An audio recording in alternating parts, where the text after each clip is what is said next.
Queridos irmãos e irmãs, o texto do Evangelho que acabamos de escutar é o relato talvez mais crucial do Evangelho de São Marcos, porque ele é como que o ponto de chegada de todo o ministério público de Jesus e o ponto de partida para o relato da paixão. Os melhores comentadores de São Marcos dizem que ele é como que o núcleo do Evangelho de São Marcos. A cura do cego Bartimeu em Jericó. O relato é simples. O cego está à beira do caminho, ouve dizer que Jesus o Nazareno está passando, começa a gritar: Jesus, filho de Davi, tem misericórdia de mim. Pedem que ele se cale, ele grita mais alto, Jesus o chama, vão avisá-lo que Jesus está chamando, ele pula, joga a capa com todas as ofertas fora. Então vem o diálogo com Jesus. Ele lhe diz: o que queres que eu te faça? E o cego responde: mestre, que eu veja.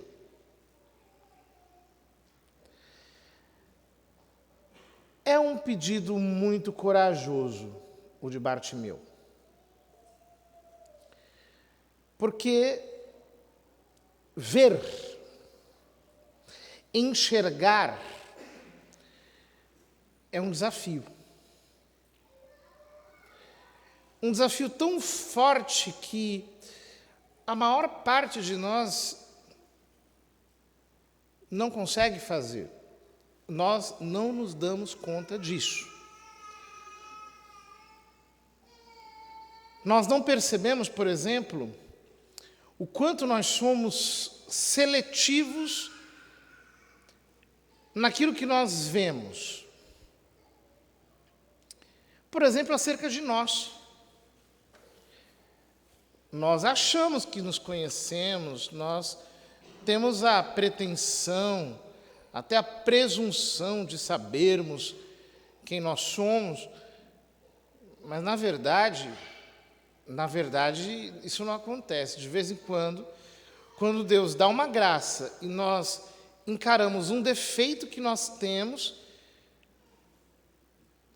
tem muita gente que se deprime, fica muito mal, porque não consegue encarar a sua própria maldade. E, no entanto, isso é tão necessário, porque sem isso não há arrependimento verdadeiro.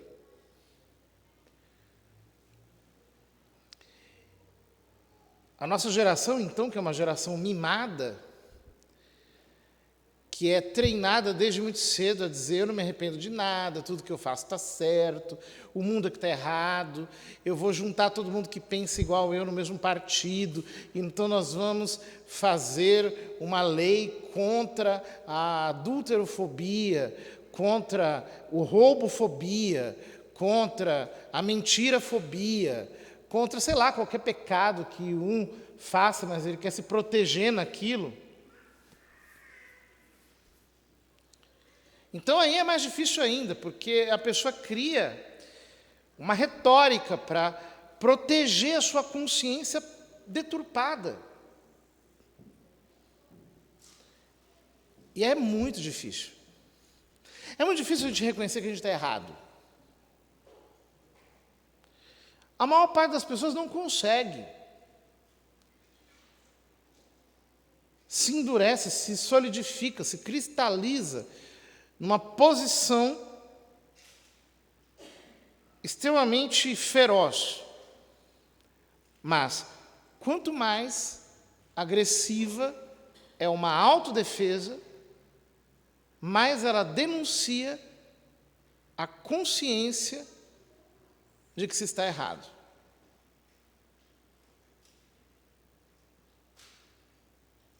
Porque aquele que se defende, no fundo está se defendendo porque sabe que algo não está correto naquilo que ele pensa. Isso acontece conosco o tempo todo. E é quase impossível um homem do nosso tempo ter a sinceridade de, por exemplo, dizer que não sabe, de que não entendeu,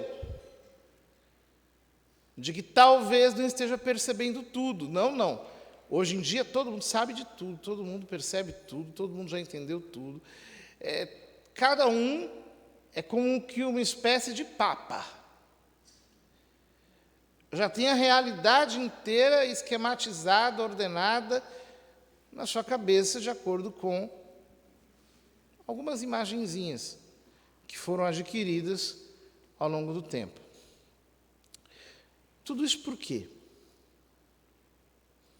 Porque ver é uma coisa difícil. Não é fácil ver.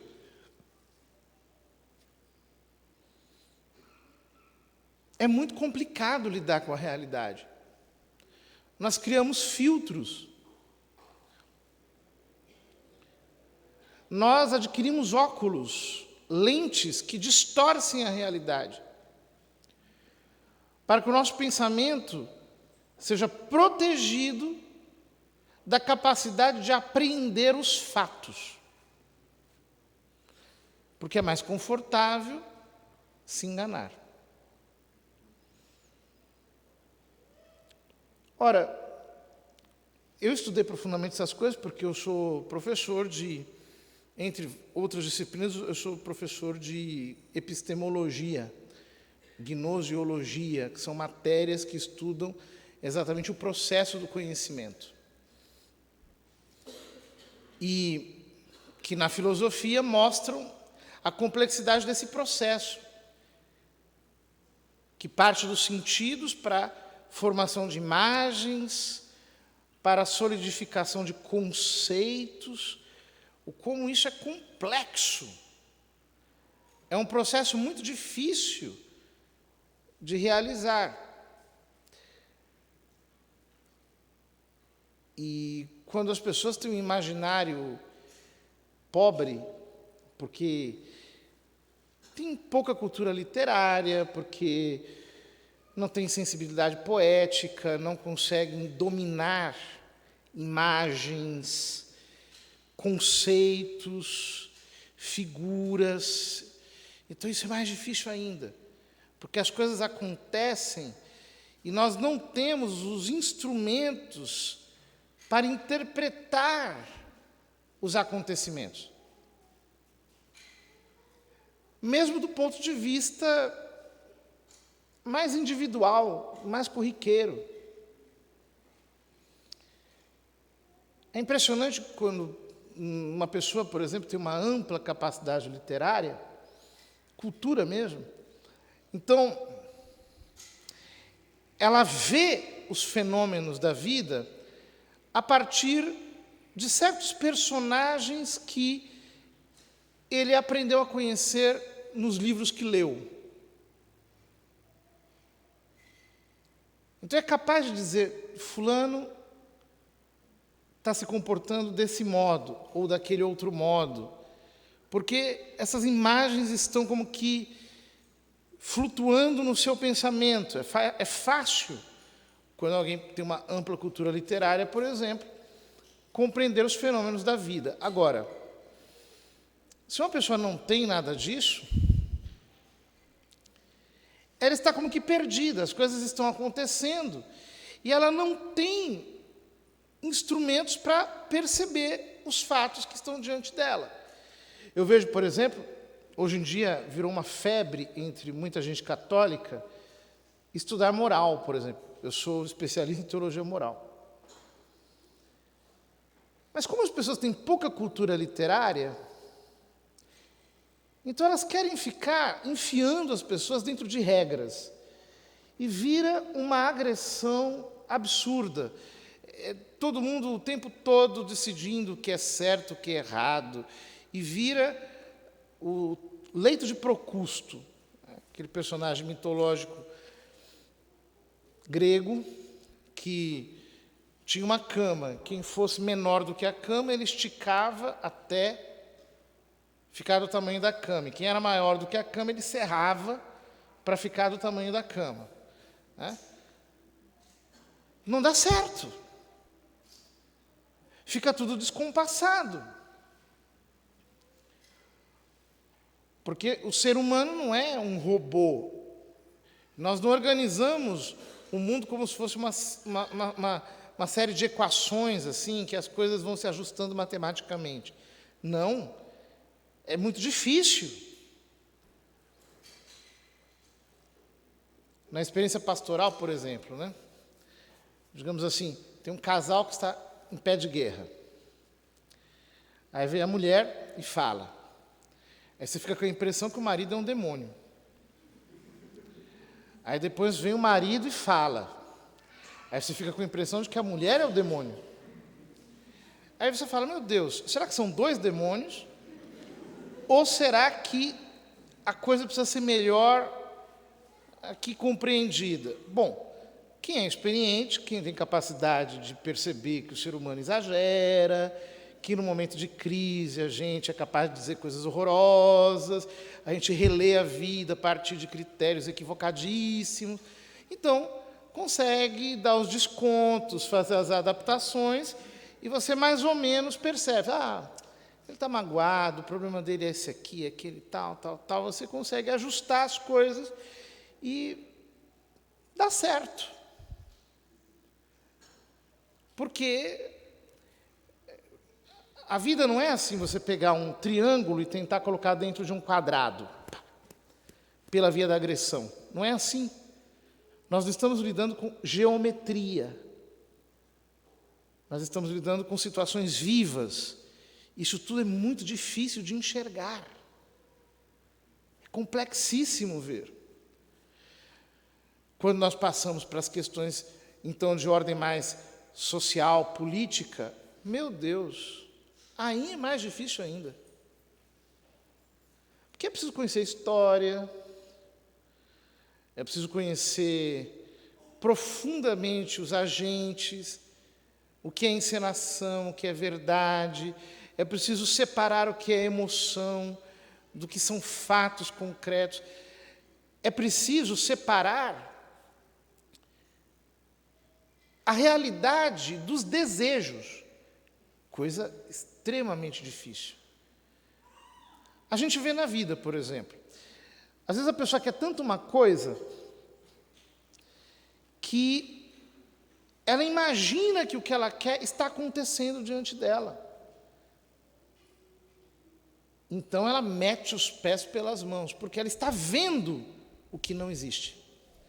Ela está vendo o que ela quer que aconteça. Ela não está vendo o fato. E a nossa capacidade de delírio é uma coisa fantástica. Porque nós temos a capacidade de fantasiar. E nessa fantasia nós criamos demônios, nós criamos anjos, nós dividimos o mundo de acordo com categorias. É um negócio impressionante. O quanto, por exemplo, o desejo é capaz de mudar o nosso pensamento. O quanto o medo é capaz de mudar o nosso pensamento. Uma pessoa com medo vê ameaças por todos os lados. Enxerga em todos os cantos situações de perigo. A sua percepção é adulterada. E pessoas que são muito carentes, ou pessoas que são muito ansiosas, ou pessoas que são muito emotivas, por exemplo, correm um risco de distorcer a realidade. Aí você me pergunta, por que o senhor está dizendo tudo isso? Bom, eu estou dizendo tudo isso porque o Evangelho quer nos curar da cegueira. O Evangelho quer nos fazer ver. E para Jesus nos fazer ver, nós precisamos levar muito a sério esse negócio chamado realidade. Nós precisamos perceber que é complexíssimo conhecê-la. Que nós mesmos nos sabotamos, que nós somos muito seletivos, que nós nos armamos, que nós nos colocamos na defensiva, que nós temos delírios que são muito agradáveis, que nós muitas vezes projetamos coisas na nossa ansiedade, que nós muitas vezes fantasiamos coisas em função do nosso medo, da nossa raiva, das nossas antipatias, e vamos criando enredos e criando coisas. Meu Deus, é preciso ver, é preciso saber atravessar o âmbito das nossas emoções para enxergar a realidade tal como ela é. Isso é absolutamente fundamental. E é muito fundamental, sobretudo, para quem quer ter vida espiritual, porque Deus não nos tira da realidade que Ele criou. Isso é muito importante. Eu vejo muitas vezes pessoas espirituais que cometem erros absurdos. Por exemplo, elas não entendem que Deus nos deu uma cabeça e Ele tem a intenção de que nós a usemos. Ou seja, Ele não vai nos revelar aquilo que nós podemos alcançar pelo uso da nossa razão. É o fulano que reza para passar na prova, mas não estudou o semestre inteiro. Ou é o fulano que pretende que Deus lhe traga revelação quando tudo está diante dos seus olhos. É aquilo, tem bico de urubu, tem pena de urubu, tem pescoço de urubu, tem pata de urubu, come carniça que nem urubu, não é um elefante. Não tem como ser um elefante, é um urubu mesmo.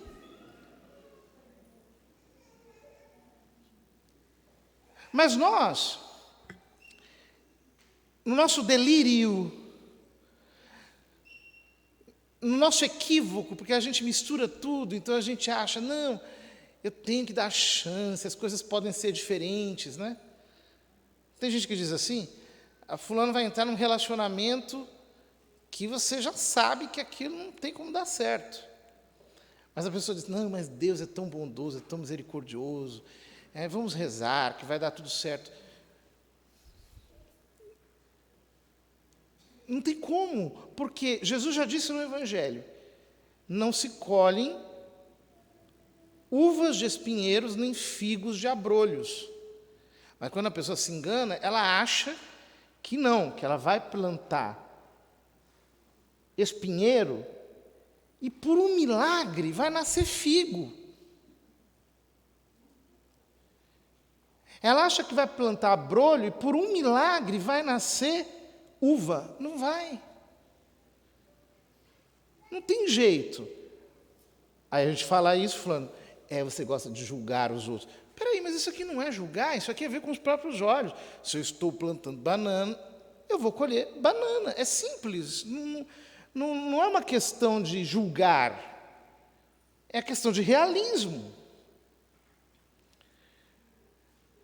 Se você é uma menina de Deus, por exemplo, e você vai se enfiar num relacionamento com uma pessoa criminosa só porque tem química, eu não preciso ser um profeta para dizer, olha, minha filha, você está correndo um perigo mortal. Tome cuidado com isso. Isso é uma armadilha do diabo para te destruir. Isso aqui é só ter sabedoria, abrir os olhos e ver. Qualquer um enxerga. Mas é preciso querer enxergar. Claro, o fulano está apaixonado, né? Diz, ai, mas ela é linda. É linda. Aí você explica, não, querido, mas veja bem, não é assim, as coisas são um pouco mais complexas, né? Quem vê por fora não é desse jeito, né? Ah, mas não, é a mulher dos meus sonhos. Aí se enfia num negócio, daqui a pouco está com um par de chifres gigantescos ostentando pela rua. Tudo declarado antes, tudo muito claro, tudo muito bem orientado, mas a pessoa não quer ver. E aí mistura Deus no meio disso. Aí aparece alguém e diz, não, porque não sei o quê, olha, Deus me mostrou, Deus não sei o quê, Deus me falou, Deus... Se tem uma coisa que a gente precisa entender é o seguinte, São Paulo disse em 1 Coríntios capítulo 14, está lá para o final do capítulo, não me lembro o versículo de cor, mas ele diz que nós temos que julgar as profecias. Por quê? Porque quem é cheio de Espírito Santo tem muito pé no chão. Não é um acelerado, alguém que está por aí dizendo coisas assim, na sua excitação espiritual, na sua imaginação, naquele tipo de celeuma. Não. Não, não, não, não, não. Isso não é um bom caminho. Nós precisamos aprender que o mesmo Deus que revela é o Deus que criou a realidade. E Ele não fica mandando a gente pular do pináculo do templo. Quem faz isso é o diabo. Deus, não. Ele fala, olha, vai pela escada, meu filho. Caminho de gente é escada. Você não é anjo. Anjo, tudo bem, voa. Você, gente tem que descer pela escada, vai pela sombra, cuidado. Se cuida, seja prudente. Examine bem as coisas, não vai se metendo em encrenca simplesmente porque ouviu alguém dizer. Analisa, julga, dá trabalho, não é assim, use a cabeça, fui eu que te dei.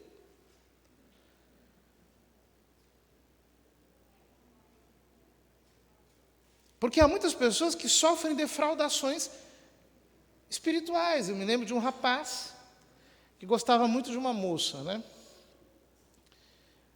Mas a moça não gostava dele, acontece. Aquele negócio cola de um lado e não cola do outro. Mas é aquilo, né?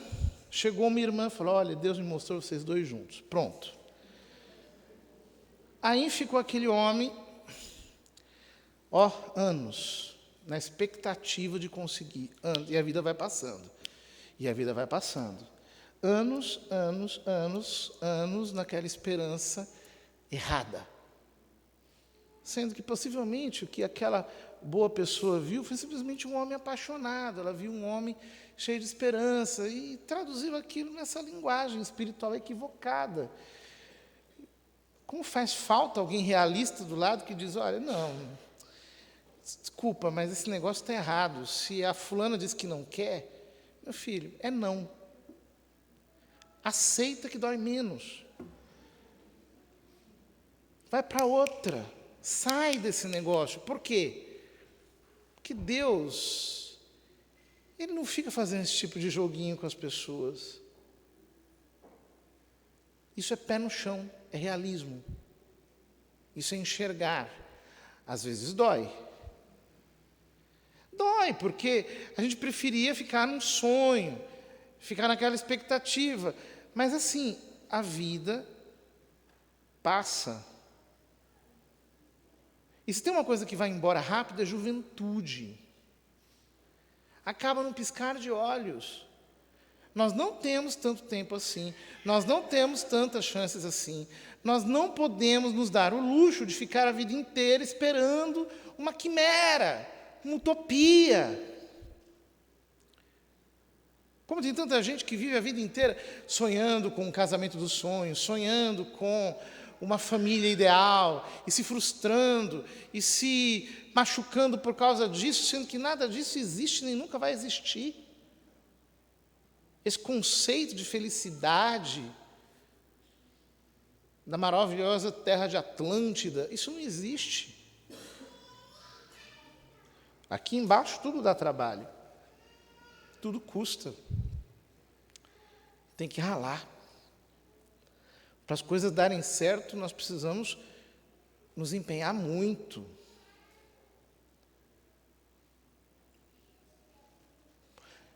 Quais são os nossos auto-enganos?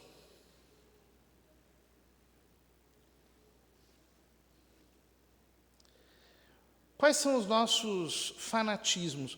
Em que a gente tem que começar a se colocar um pouco em dúvida, colocar um pouco de interrogação? Quais são aqueles pontos que a gente tem que dizer assim, não, peraí, isso aqui eu estou exagerando um pouco, eu preciso começar a desconfiar mais de mim mesmo. Eu preciso colocar um pouco mais em análise aquilo que eu estou dizendo.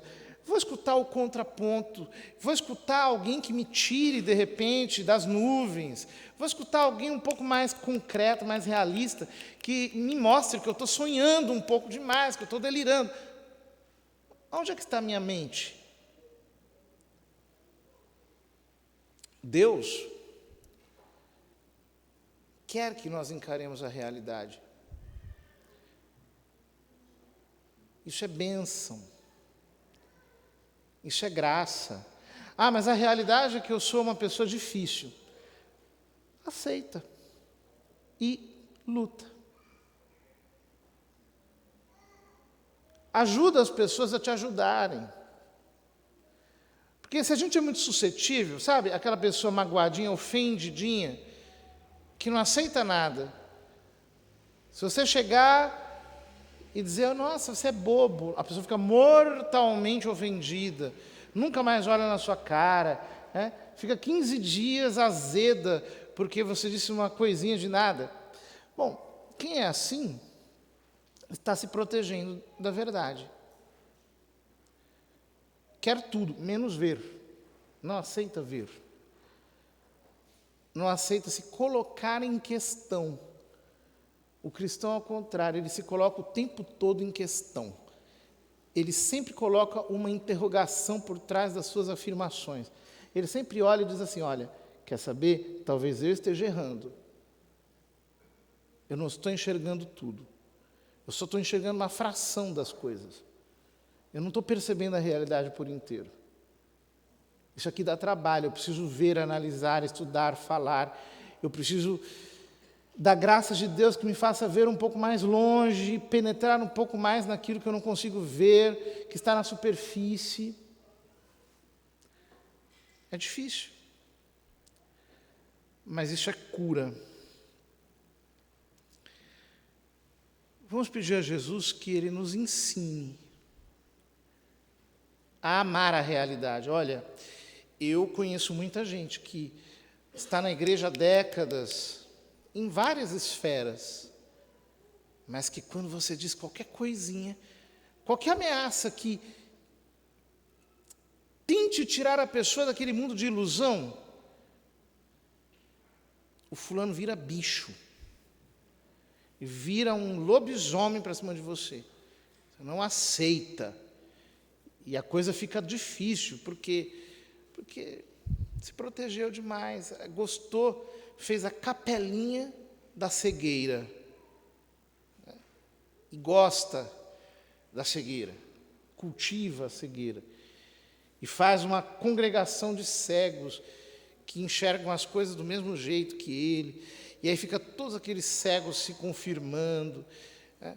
E dizendo que uma coisa é a outra, e confirmando uns para os outros, etc, etc, etc, etc. Lidar com quem enxerga é mais difícil, você precisa o tempo todo do contraponto, ouvir crítica, lidar com oposição, enxergar por um outro lado, prestar atenção, de repente, para quem você não gosta tanto, considerar a opinião do outro. É difícil. A realidade é complexa. Enxergar tem esse preço.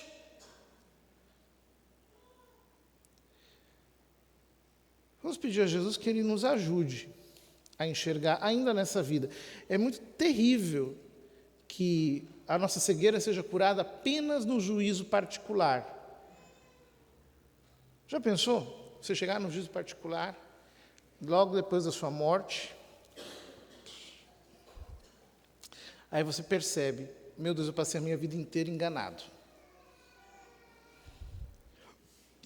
Que terrível, né?